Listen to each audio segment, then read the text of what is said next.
Olá, família Pax, mais uma vez ao vivo aqui com vocês, hoje conversando com meu companheiro que faz xamanismo crístico na Pax há 25 anos, Cléudio Bueno. Ele vai estar falando sobre a origem extraterrestre dos índios nativo-americanos. Olha, é um bate-papo que promete, hein? Vai ser bem legal, super forte. Vamos dar boas-vindas aí ao Bueno, que já está dia de inverno, gente, tá um frio, um vento. E eu espero que os anjinhos da tecnologia auxiliem o processo, porque começou a chover e a ventar a beça aqui. Ei, Bueno, bem-vindo, tudo bom, Bueno? Alô, tudo bem? Tudo em Tudo. ordem? Estamos E aí. aí? Frio, Bastante, bastante. inverno, né? Fazer o quê? É, Vamos lá. é. Que super assunto bom esse, hein? A origem extraterrestre dos índios nativo-americanos. Olha só. Pois é, mas antes vamos fazer a nossa oração do Arcanjo Miguel, né? E Claro, vamos depois lá. a gente fala um pouquinho a respeito, tá bom? Arcanjo Miguel, que trabalhas para o resplendor da vontade divina e da verdade. Que vossa proteção permaneça conosco sempre e por toda a nossa existência e na eternidade do nosso espírito. Nós o recebemos como um privilégio, sempre respeitando os vossos desígnios, permiti que os nossos caminhos sempre sejam dignos e de respeito aos nossos irmãos. Afastai de nós as ideias perversas e más ao nosso redor e influências sombrias. Fazei de nós um servidor da luz que saiba discernir e compreender e nunca julgar. Ajudai-nos em nossos dias ruins, materiais, espirituais, conscientes ou inconscientes, e nos proteja contra todos os males, expulse da nossa caminhada tudo aquilo que nos aflige. Pois a verdade, a coragem, a força e o poder é o vosso signo e o nosso também. Permiti que a nossa inspiração, intuição, doação, seja como a vossa espada, para que nós possamos ser dignos da vossa proteção e a permissão da vossa palavra para o bem, da paz, do amor e da luz. Afastai de nós as pessoas que querem nos induzir a erros e às falhas, e que o nosso coração esteja ligado ao vosso coração e vossa energia. Que a nossa verdade seja vossa, que o vosso escudo e o anteparo das más qualificações do nosso ego seja através da vossa espada de luz cortada e seccionada do nosso caminho aqui e agora.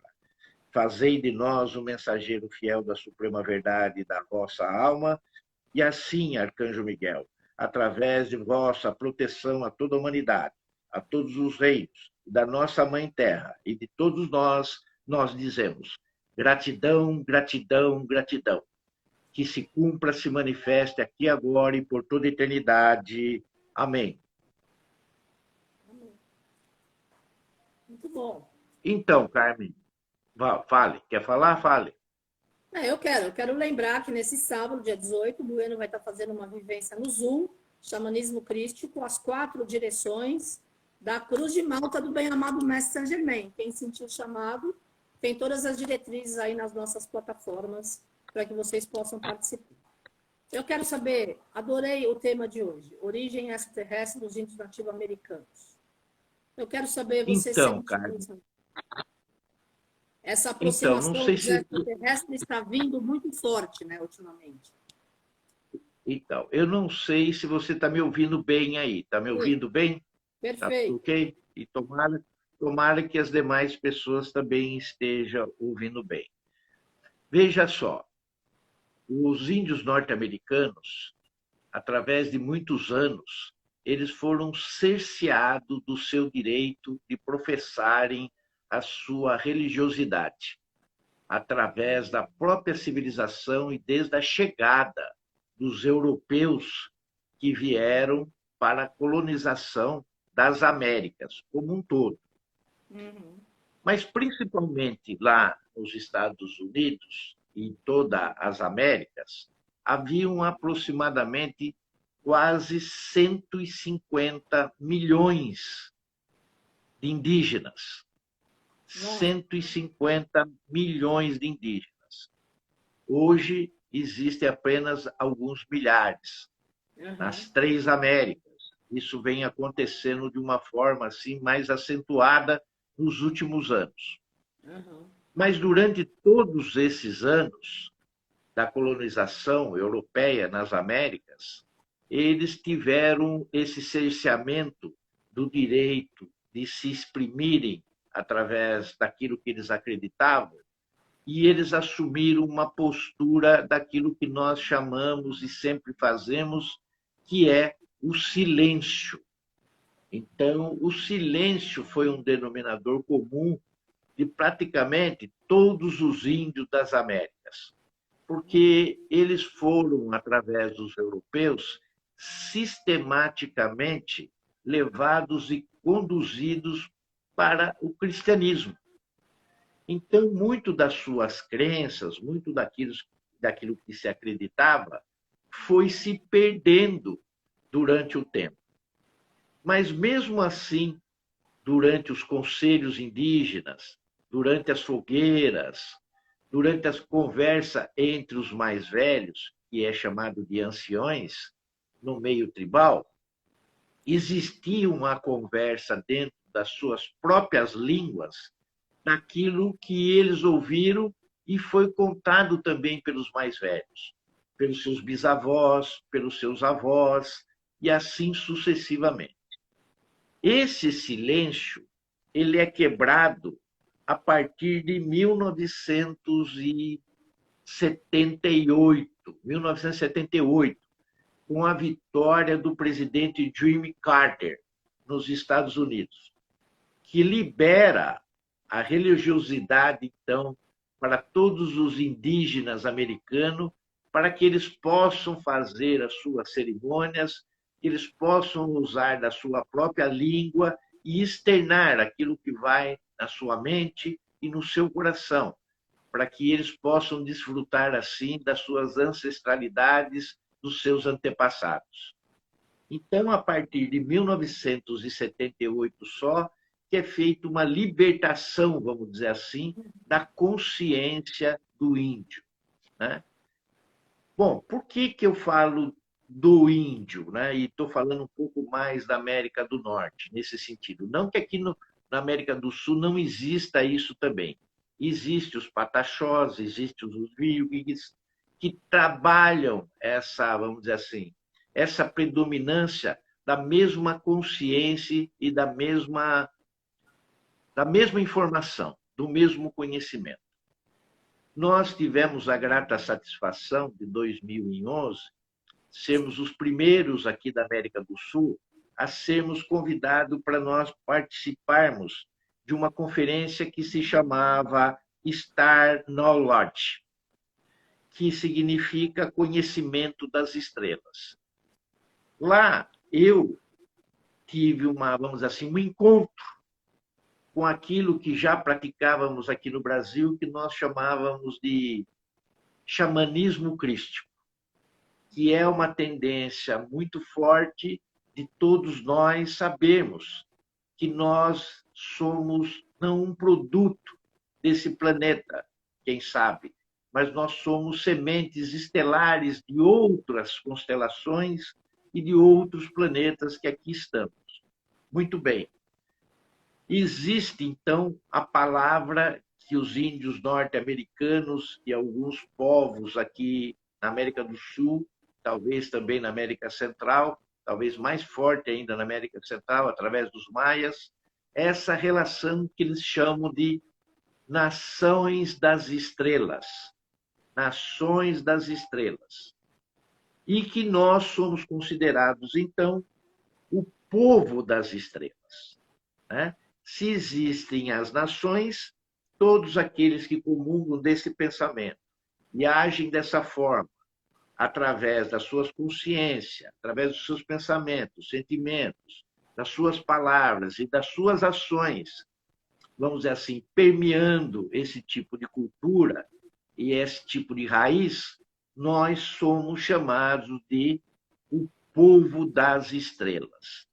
Diante desse povo das estrelas, e nas conferências que se seguiram a partir de uma determinada época, que foi feito justamente pelo nosso amigo que fez a passagem o Golden Eagle, eles sempre fizeram isso dentro das profecias, Lakotas e Hopi, mas nunca desconsideraram os seus irmãos tribais que fazem parte dos peles vermelhas, para que todos pudessem, assim, então, participar, estar junto e estar se confraternizando a respeito daquilo que eles aprenderam quando eram crianças, dos seus bisavós e dos seus avós, e que tem sido passado de geração por geração. A verdade é que essas falas e esse conhecimento, ele é, na verdade, muito longínquo, né? Porque é antes dos europeus chegarem aqui, por volta de 1492, ali nas Antilhas, aonde chegou ali o Cristóvão Colombo, e posteriormente Américo Vespúcio chega na América. Mas esse conhecimento todo, ele vem de muito antes disso, né? Porque esse povo das estrelas, do qual eles chamam das grandes nações das estrelas, do qual nós fazemos parte, já recebiam e estavam aqui presentes, mesmo antes de uma miscigenação mais fluídica a respeito do que era aquilo e do que estava acontecendo, na verdade, nos céus, né? E eu coloco nos céus do planeta, porque isso não é uma coisa só dos índios norte-americanos, né? Mas essa confraternização e esses fatos nos mostram grandes, vamos dizer assim, grandes explicações daquilo que nós não entendíamos e, a partir de pouco tempo atrás, nós viemos a entender. Eles consideram o planeta Terra como sendo uma tartaruga, e mais ainda, os Estados Unidos como sendo uma tartaruga. Mas para essa visão ela ter sido formalizada, e eu vou mostrar isso um pouco na vivência do sábado, essa visão que eles tiveram, você precisa estar numa dimensão não da Terra. Você não pode estar numa dimensão e no mesmo plano para você ver essa configuração. Você precisa estar numa outra situação, num outro nível, para que você tenha concepção do formato de uma tartaruga. E isso acontece quando um deles é abduzido, que eles chamam de iniciação. Aquilo que para nós é abdução, para eles é uma iniciação. E eles recebem, então, essa iniciação subindo nesses veículos através de um raio de luz que vem do céu, através de alguma coisa muito solar ou prateada, e são conduzidos a uma experiência aonde eles têm a noção do que é o planeta e como ele é configurado, né? E recebem uma série de informações, uma série de instruções, todas elas permeadas sem uma única palavra. Totalmente feito isso de uma forma mental, aonde eles ouviam e falavam, sem mexer uma sílaba possível, já que a compreensão ela era totalmente feita mentalmente, né? É mais ou menos o que acontece no próprio Circles, que a gente também visitou. É impossível, eu digo que é impossível porque eu sou arquiteto, então eu posso dizer isso. É impossível que alguém no mesmo plano que esteja, sem estar numa visão um pouco mais alta, consiga desenhar aquilo tudo que é desenhado, e vamos dizer assim, em alguns alqueires. É totalmente impossível. A gente faz um desenho tendo num plano e você tendo a visão em outro plano, para você ter a constituição exata daquilo que você está fazendo. Quando você está no mesmo plano, fazer um desenho daquela dimensão, ainda mais geometricamente, é quase que impossível. Você precisa estar num plano mais alto para aquilo ser projetado como se fosse uma folha de papel e aquilo ser expandido através de uma consciência mais aflorada, que na verdade é uma linguagem. Isso que eu acabei de falar, os índios norte-americanos também interpretam os crop circles da mesma maneira nos dias de hoje. Mas fale. Pois é, não, eu queria dizer que esses círculos feitos na plantação no sul da Inglaterra, o trigo, a cevada, os grãos, não morrem. Eles deitam, né? Lembra? Dobra para poder formar, é de arrepiar. Para poder formar aquelas imagens maravilhosas, eles não queimam, eles não morrem. Eles estão dobrados. E aí eles têm aquela energia incrível, quando a gente chega sempre no miolo, na parte principal, no centro de qualquer desenho formado ali, tem, parece que um vórtex mesmo, uma espiral. Eu queria só deixar registrado, porque para quem não foi, como nós tivemos a oportunidade de caminhar dentro dos círculos das plantações, que ele não dobra, ele dobra, mas ele não quebra, e ele não morre. É impressionante. O mesmo significado que tem o bambu, o trigo lá também tem. Quer dizer, É, ele deita, mas ele não se dobra, né? é, E os índios têm essa mesma interpretação, que aquilo é uma linguagem. Aquilo é uma linguagem de comunicação, vamos dizer assim, das nações das estrelas, dos extras, com a gente.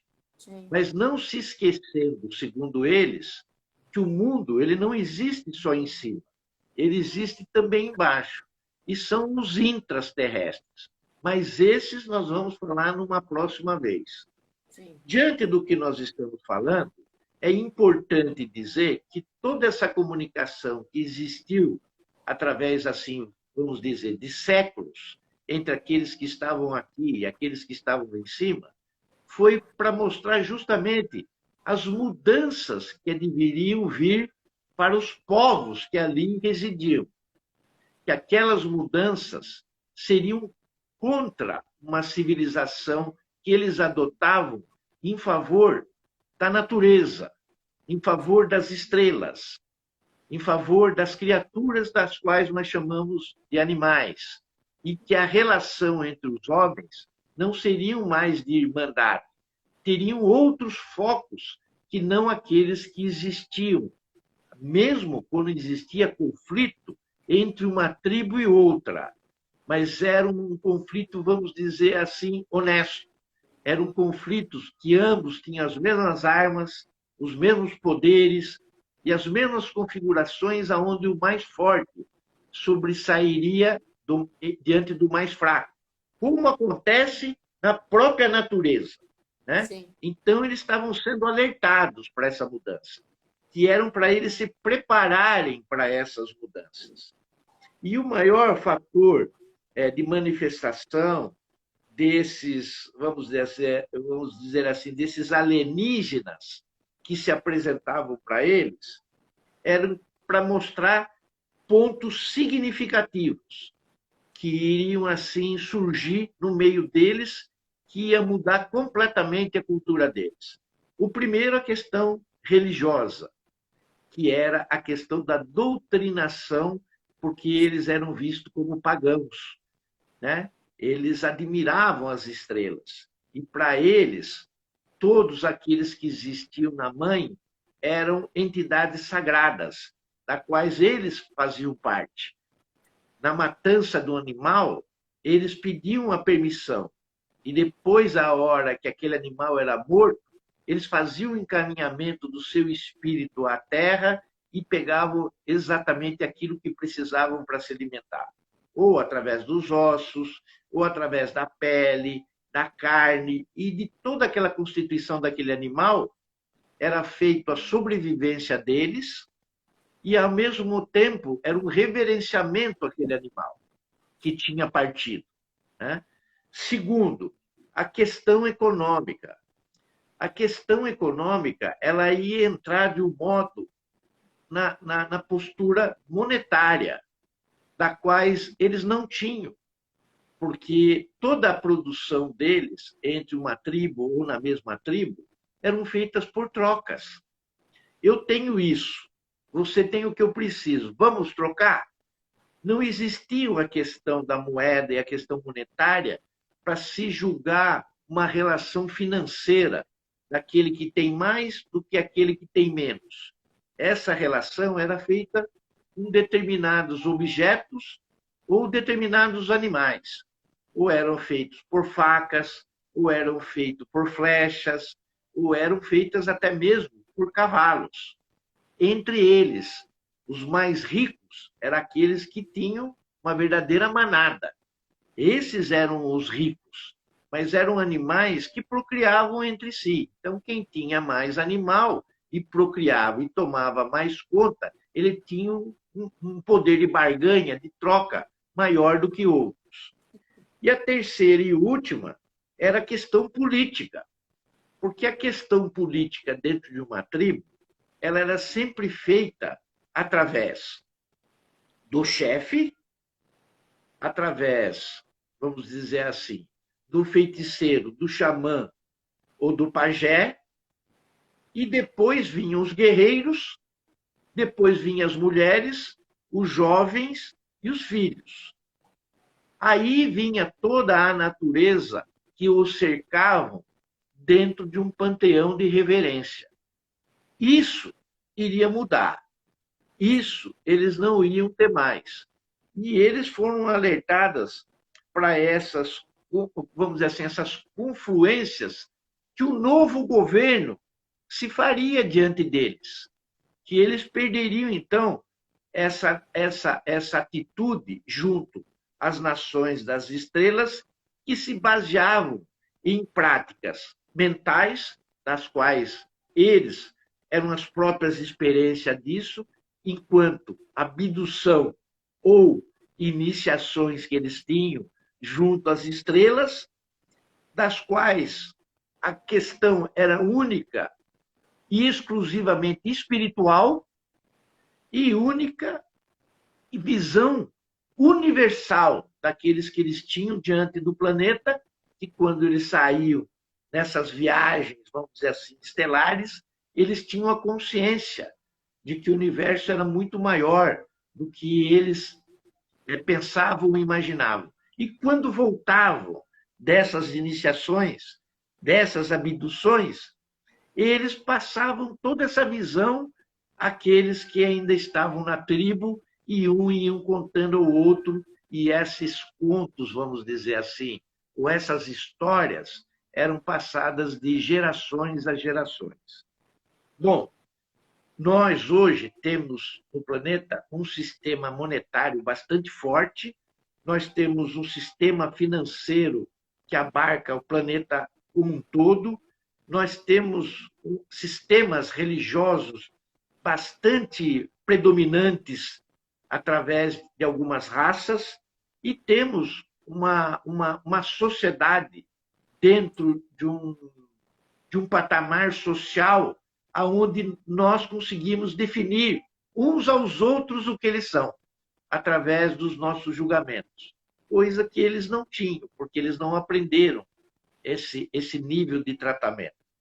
Bom, diante disso, e como eu disse, em 1978, o Jimmy Carter, ele pega e abre as condições, principalmente para os índios norte-americanos, eles começam, então, a revitalizar as suas cerimônias, junto às fogueiras, junto às outras tribos, começam a usar a sua língua nativa para começar a explicar e explicitar aos mais jovens o que é aquelas cerimônias, o que eles receberam dos anciões e como deve ser a vida a partir daquele momento. Então, a prece, ela se torna uma coisa fundamental de resgate, que é a prece junto a toda a criação ambiental, vamos colocar assim, ambiental, do meio ambiente, resgatando os minerais, os vegetais, os animais, toda a parte das nações, das estrelas, incorporando isso à nova filosofia de vida que haviam perdido por séculos, desde que os europeus chegaram no continente. Com isso, eles aprenderam que eles foram massacrados durante muitos anos para aceitar o cristianismo através daquilo que era mais carente a eles, que era a sua liberdade, a sua alimentação e a sua religiosidade. Por quê? A liberdade foram tolhidas. Eles já não moravam mais nos lugares onde eles moravam. Como a colonização estava sendo feita, principalmente depois da independência norte-americana, cada vez que era expandido a fronteira americana, eles eram jogados cada vez mais para dentro do país. Até que Jackson, que foi, se não me falha a minha memória, o 5º presidente americano, ele resolve expandir através da tomada da Louisiana e a compra da Louisiana dos americanos, dos franceses, e pega toda a parte da Geórgia, pega toda a parte da Carolina e vai subindo aquela parte do Tennessee, do Kentucky, aonde tem as tribos indígenas, e faz uma travessia de todos esses índios para um território que ele vai chamar território indígena, que fica hoje mais ou menos aonde estão as Dakotas, aonde está Montana, aonde fica mais ou menos aqueles estados. E todos os índios são levados dos lugares aonde moram, do leste, e pegando o sudeste, levando para essas terras indígenas, que é chamado de novo território indígena, aonde é feito um caminho que até hoje é lembrado por eles, que chama o caminho ou a trilha das lágrimas. Alguns chamam de caminho e outros de trilha. Os mais antigos chamam de trilha, os mais novos chamam de caminhos. Aonde a maioria deles, nessa travessia até chegar nesse território, pereceram em massa. Em massa. Isso sem falar das guerras indígenas que foi tendo pelo meio, até mesmo quando eles já estavam alojados nesse território indígena, e aonde ali se deu grandes guerras também, e aonde a maior delas foi em Little Big Horn, aonde o general Custer, através de um grupo bem inferiorizado em relação às tribos indígenas, né? Cherokees, Comanche, Lakotas, acabou ali, vamos dizer assim, traduzindo na perda futura, porque houve, vamos dizer assim, uma represália, né? nessa última batalha, onde a perda, segundo os americanos, foi um desastre pelo exército. Então, eles resolveram ali fazer, vamos dizer assim, entre aspas, né, uma última guerra, e eliminaram praticamente quase todos os índios norte-americanos. Bom, aonde seriam essas nações das estrelas que a maioria de nós e dos índios norte-americanos costumam falar e dizer? A semana passada eu tinha falado um pouco a respeito das Pleiades, de Órion e de Sírio, pois eles têm a mesma concepção. É impressionante, mas eles têm a mesma concepção. Só que a concepção deles é feita por tribos, então. Alguma das tribos deles, acham que alguns vieram das Pleiades, outros vieram de Sírios e outros vieram de Órion.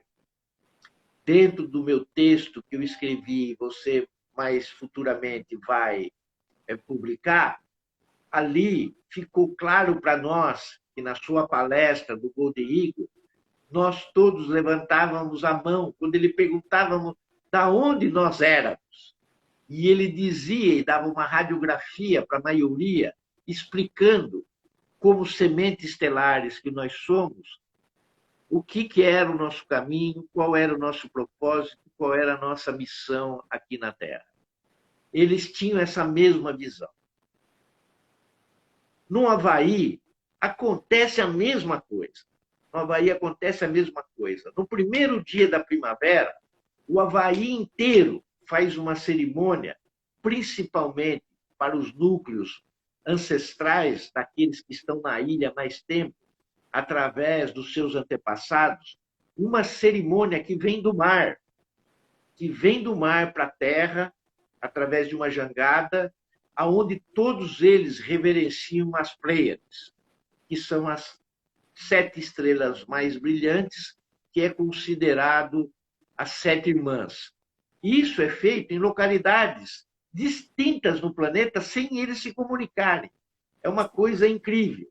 Isso acontece na Austrália, isso acontece no Tibete, isso acontece com os índios norte-americanos, isso acontece conosco aqui, né? Aqui no Hemisfério Sul, que tem uma outra vertente, vamos dizer assim, um outro caminho diferente do Hemisfério Norte. Nós temos uma outra forma de caminhar, mas é interessante que todos eles, mesmo sem terem se comunicado nunca, porque entre as ilhas do Havaí e o continente, você sabe, nós fomos diversas vezes para o Havaí, tem mais de 8 horas de voo.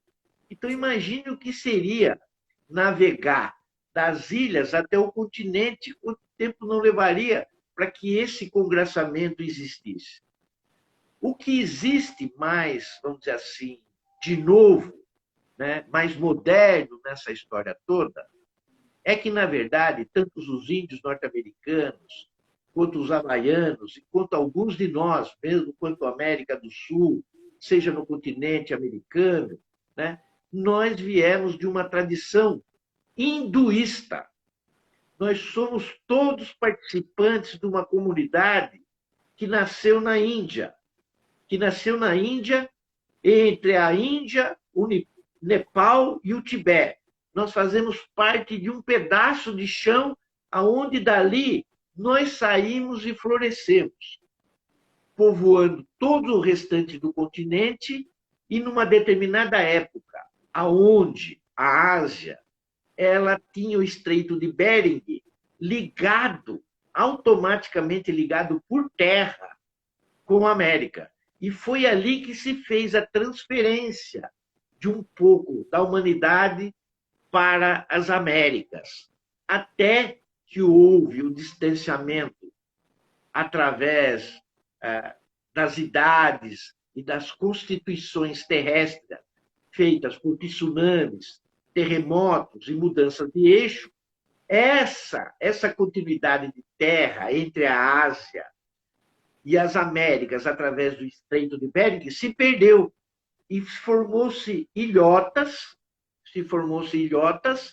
ali que não nos permitiu fazer essa mudança com mais intensidade.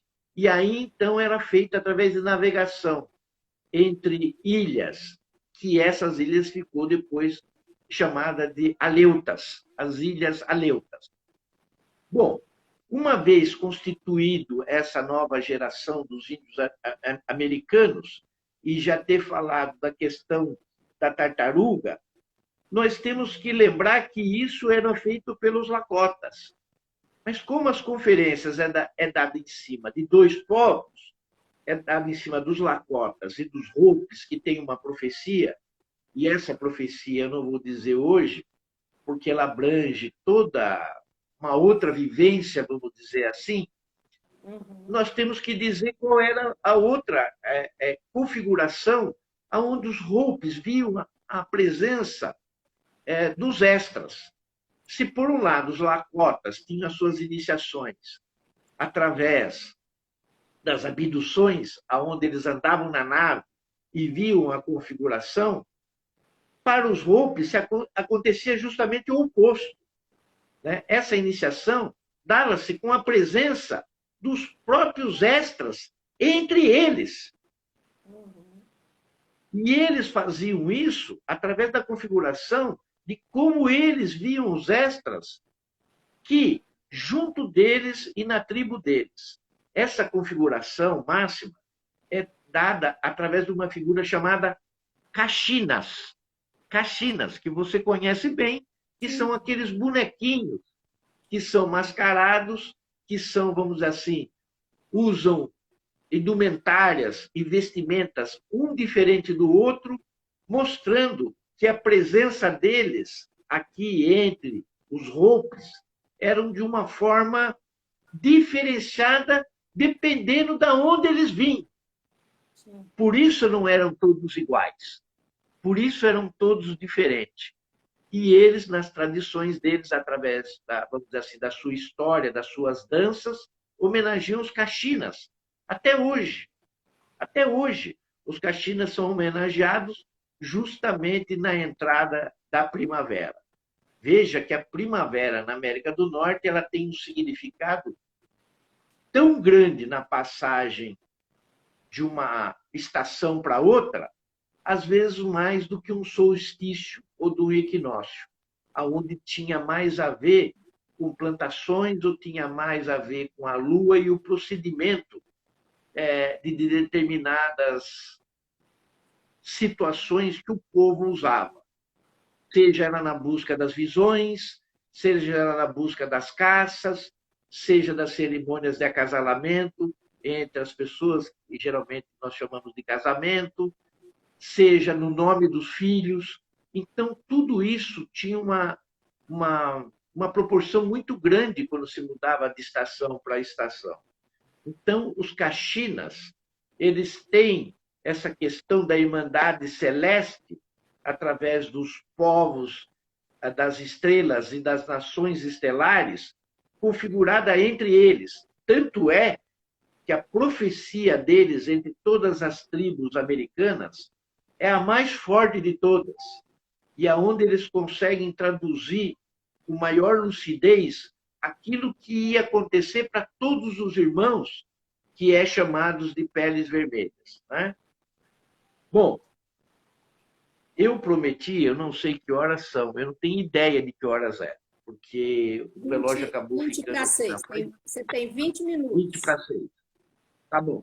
Então, eu tinha falado para você que eu ia falar um pouquinho a respeito da mulher búfalo branco, né? Sim.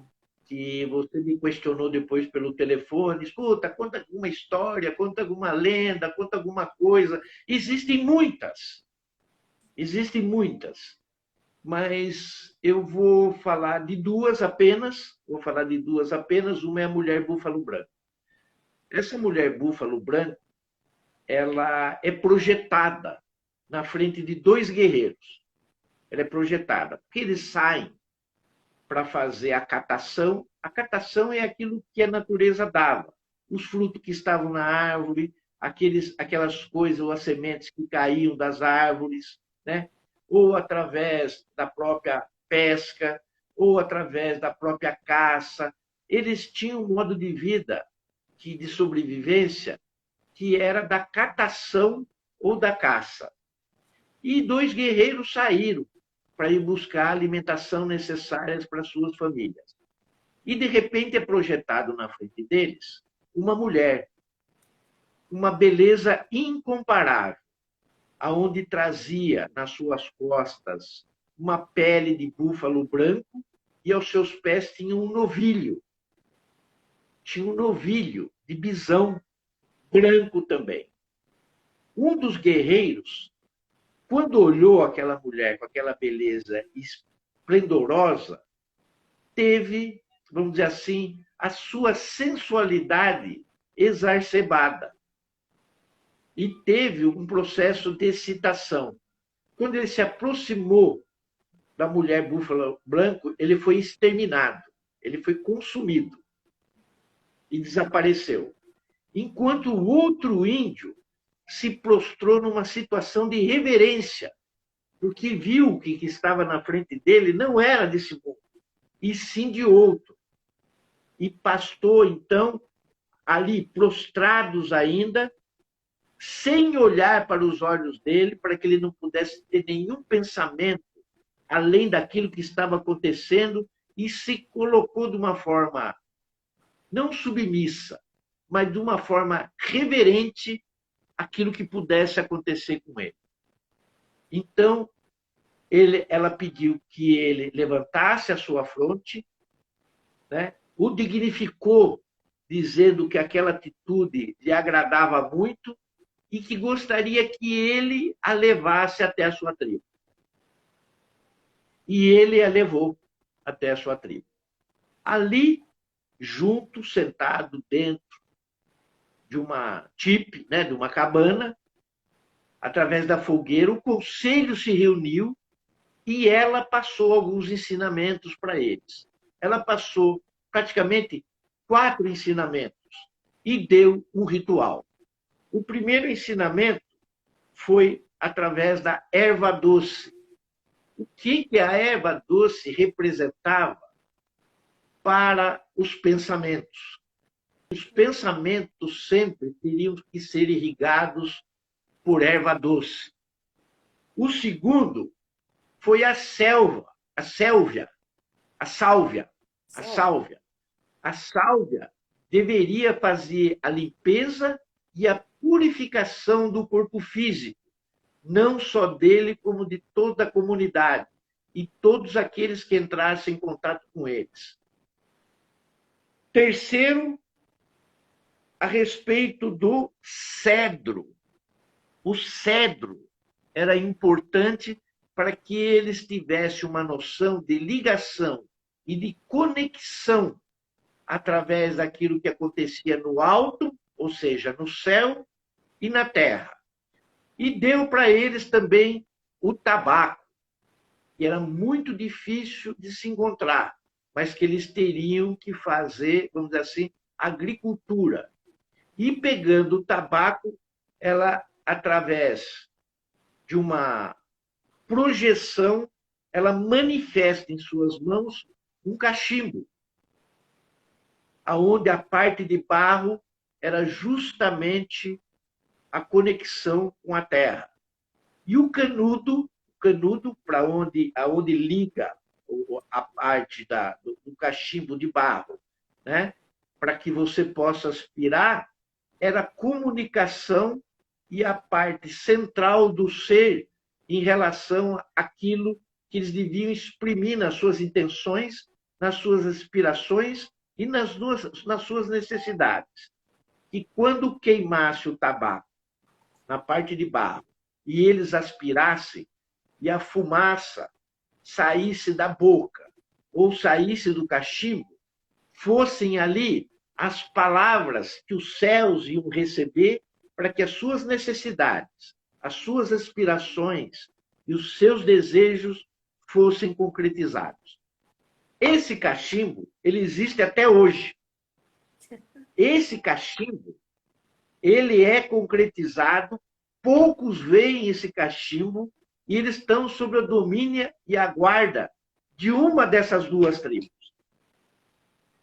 Nós sabemos qual tribo é, mas não sei se eu tenho permissão para falar. Então, no meu silêncio, fica aqui um pouquinho a respeito da história da mulher búfalo branco, que foi através dela que eles receberam, vamos dizer assim, 4 ensinamentos que definiriam, a partir daquele momento, toda a sua trajetória de espiritualidade que nos chega até hoje.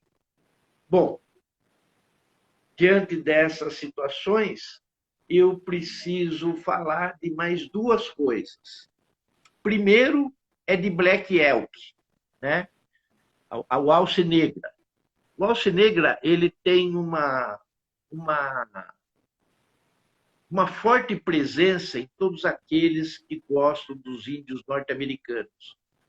E o que ele fala tem uma certa ressonância, porque, na verdade, ele é primo do Grace Horse, que era o cavalo louco, que foi um dos maiores personagens dos Lakotas, porque ele era um visionário e ele tinha essa comunicação com o povo das estrelas ligado no seu dia a dia. Ele recebia todas as inspirações, essa comunicação, como hoje tem os canalizadores, como hoje tem as incorporações dos espíritos. E ele, praticamente, inspirou a todas as tribos indígenas serem o que forem e tentarem a sua libertação junto, vamos dizer assim, ao governo americano naquela época, que era dividido com seu exército extraordinário e cada vez mais assumindo e chegando naquilo que foi o sonho americano, né, de idealização, de sair do Atlântico e chegar no Pacífico, que no fim se dá, né, com toda a tomada da América, ficando por último ali a Califórnia, mas sabendo fazer politicamente a conquista da Califórnia, que é o estado que configura, vamos dizer assim, o processo de integração e de fronteira americana, tanto do leste como para o oeste. Lembrando que no sul você faz a fronteira com o México e no norte se faz a fronteira com o Canadá. Logo depois do Canadá, ainda vem mais um estado americano, né, que é o Alasca, e depois, mais a oeste ainda, um outro estado americano, o 50º estado americano, que é o Havaí. E algumas procedências, vamos dizer assim, que não são estados, mas é tido como possessões de cuidado ou de assemelhamento, né? Por estar muito mais perto dos Estados Unidos, ali Porto Rico, né? Aquelas outras Bahamas, aonde estão as outras ilhas das Antilhas, né?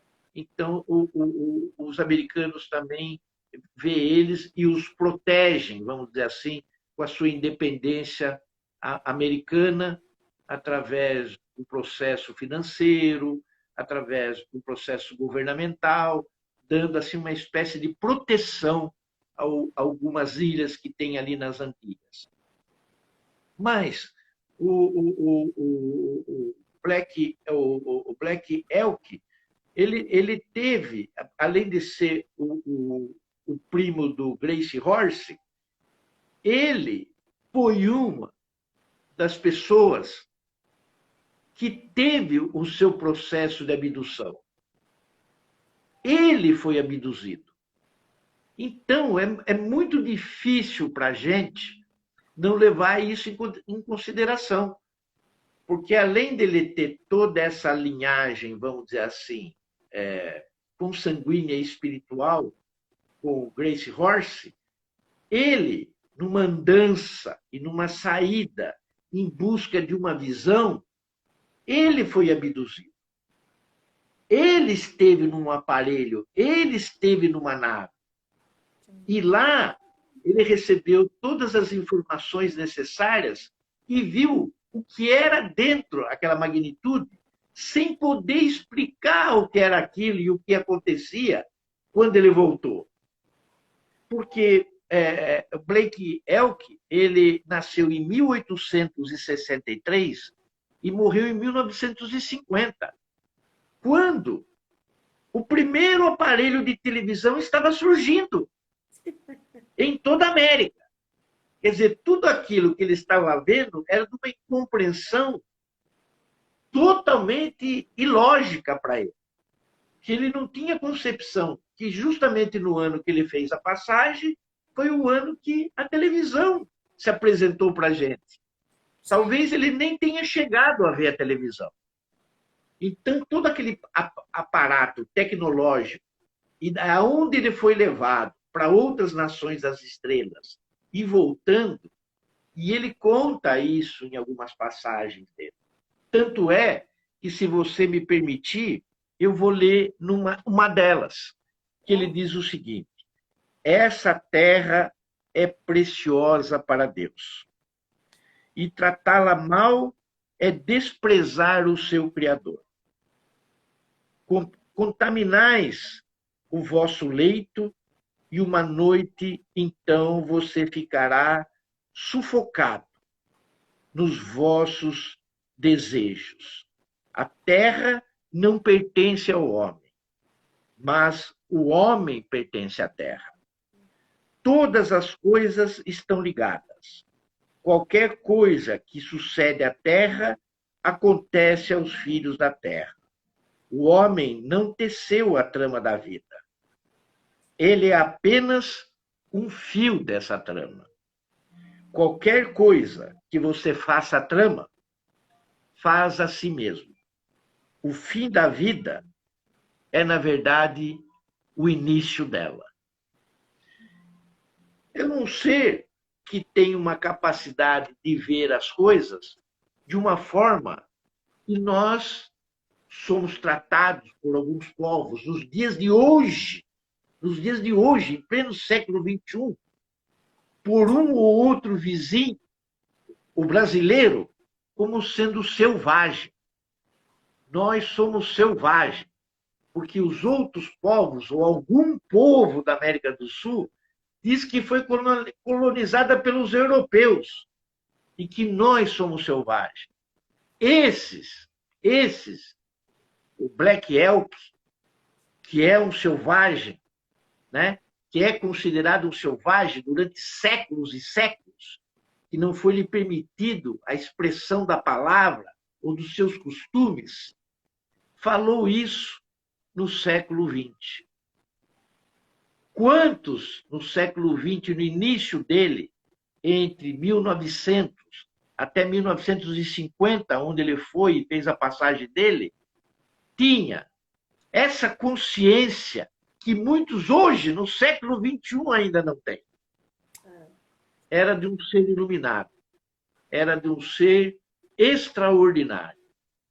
E, para finalizar, eu digo aqui que nós temos ainda o chefe Looking Horse, que em 2014, não muito tempo atrás, 2014, na Dakota do Sul, depois de uma conferência de 4 dias, falando sobre a cura medicinal, ele deixa a mensagem com a qual eu termino essa nossa live de hoje, esperando que as pessoas que nos ouviram tenham tido, assim, uma visão maior do que os povos indígenas, de um modo geral, sempre viveram e foram sufocados por aqueles que o dominaram a refrear o que estava dentro do seu coração e dentro do seu pensamento. Eles nos dizem o seguinte: somos parte da criação. Veja que todos eles têm a mesma noção. Não importa a época, todos eles têm a mesma noção. Somos parte da criação. Portanto, violamos as leis da criação. Nós a destruímos. Nós, os zeladores originais da Mãe Terra, não temos a escolha, a não ser seguir e sustentar as instruções originais que nos foram dadas e para a continuidade da vida. Quando ele diz nós, ele não diz única e exclusivamente o povo vermelho. Ele expõe a humanidade. Eles não conseguem se ver fora disso como a gente vê em raças, em gentes, em países. Eles conseguem ver isso como unidade.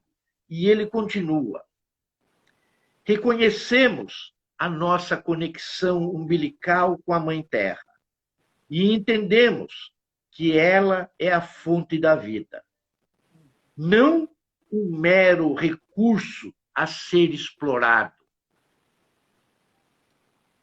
Nós falamos de uma forma onde toda a criação hoje está a comunicar uma mensagem urgente de que o homem foi longe demais. Nós nos colocamos no estado hoje de sobrevivência e não mais de vivermos. Nós avisamos que um dia você não seria capaz de controlar o que você criou. E hoje nós vemos isso. Nós não somos mais capazes de cuidar ou de criarmos absolutamente nada daquilo que nos impede a viver. Esse dia está aqui não para atender aos avisos da natureza, e do povo da terra, que nos mantém no caminho de nós estarmos aqui autodestruindo. Esse caminho autodestrutivo levou à crise nuclear de Fukushima, ao desmatamento e ao derramamento daquilo que nós vemos através do mar, ao óleo no Golfo do México, a devastação das areias asfálticas, as falhas nos oleodutos, os impactos das emissões de dióxido de carbono e a destruição da água subterrânea através do fracking hidráulico, só para citar alguns. Eles têm a noção exata da contaminação do planeta Terra feito pelo homem e estão sujeitos junto conosco para fazer esse resgate. E ele termina dizendo o seguinte: além disso, essas atividades e esses desenvolvimentos continuam a causar a deterioração e a destruição de todos os lugares sagrados. E a água sagrada que nos são tão úteis para toda a fonte da vida, pois sem ela não existe a vida entre nós. É uma coisa sublime saber que os índios, depois de todos os males que foram feitos e que eles não conseguiram ser os verdadeiros guardiões da natureza, diante de um progresso devastador, dentro da ganância, do ego humano, eles ainda têm a noção do todo, do uno, e que estão aqui para servir naquilo que eles se propõem e naquilo que eles aprenderam com seus antepassados e ancestrais que deixaram para eles esse tesouro dentro das suas consciências, dentro do seu coração, para que a vida seja mais leve e que ela venha dentro de uma idade de ouro, nessa era de Aquários, num programa maior, iluminado, aonde a paz se fará por milênios, por mais de 2000 anos.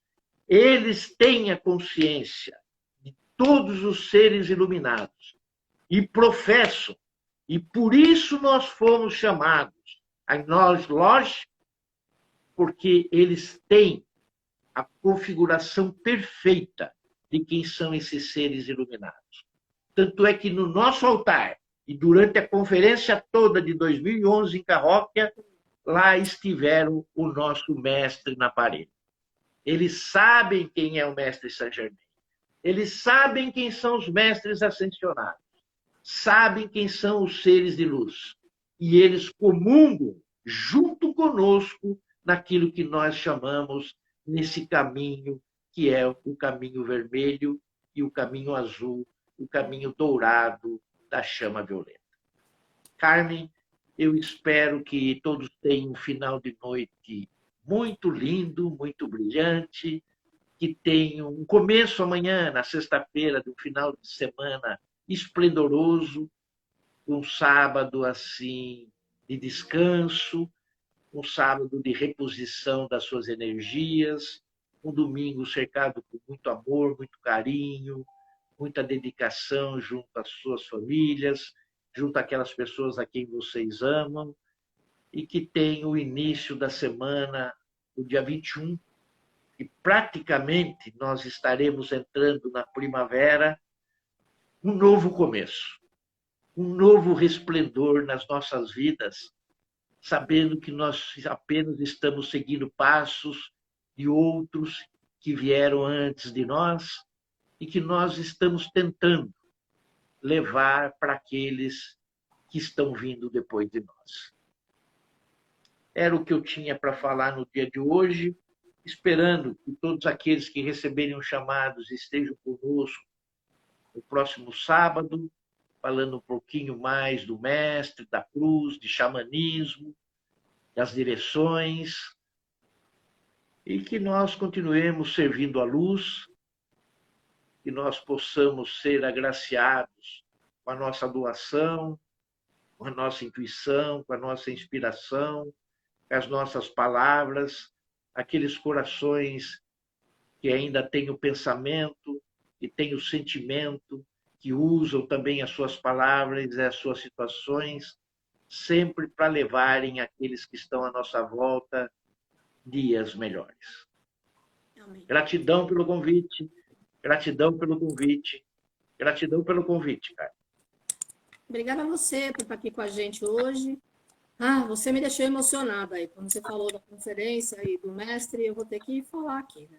Primeiro, agradeço o Instagram, que estendeu meu tempo para 4 horas ao vivo. Não vou ficar 4 horas, eu vou falar só mais 3 minutos, pelo conteúdo relevante que a gente tem compartilhado com as pessoas do fundo do coração.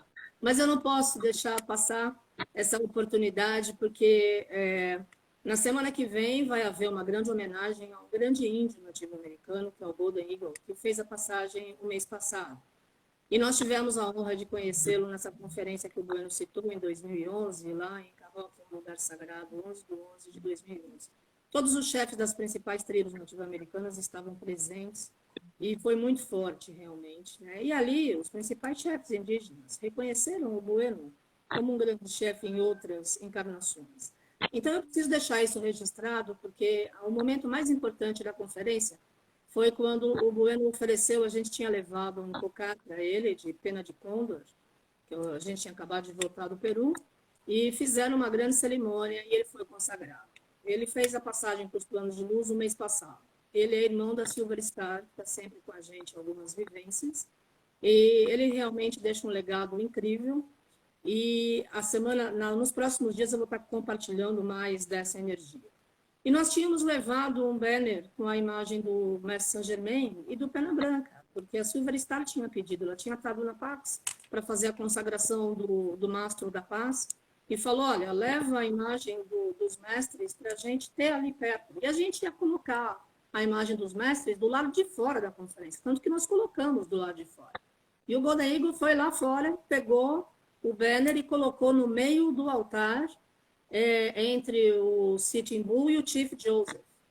E para a gente foi, tudo isso que a gente ouve em filme, nós, Bueno e eu, convivemos com essas pessoas que estão encarnadas e as que estiveram encarnadas até então, trazendo esse legado. Então, eu agradeço a Deus, primeiro, pela confiança, ao Bueno, meu companheiro, há quase 30 anos nessa jornada espiritual, e ao bem-amado Mestre Saint-Germain e ao Pena Branca. Então, realmente, família Pax, vocês aguardem os próximos dias e sintonizem. E quando vocês puderem, aprofundem-se no xamanismo. O xamanismo é uma energia muito, muito especial, muito importante.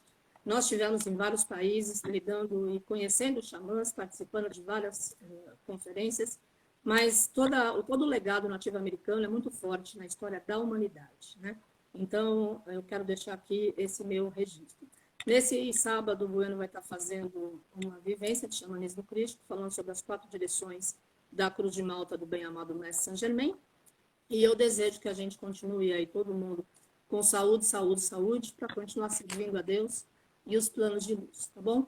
Beijo, Bueno, gratidão. Beijo, família Pax, gratidão, namastê. Amanhã eu estou aqui conversando com a Alana Morim sobre constelação e epigenética, 5 horas da tarde, tá bom? E fiquem ligados aí para aprenderem mais sobre o xamanismo crístico nas próximas publicações, nas lives, naquilo que vocês sentirem chamado, e também sobre esse incrível ser que agora de outras dimensões também nos traz todo um legado de iluminação a nível de humanidade.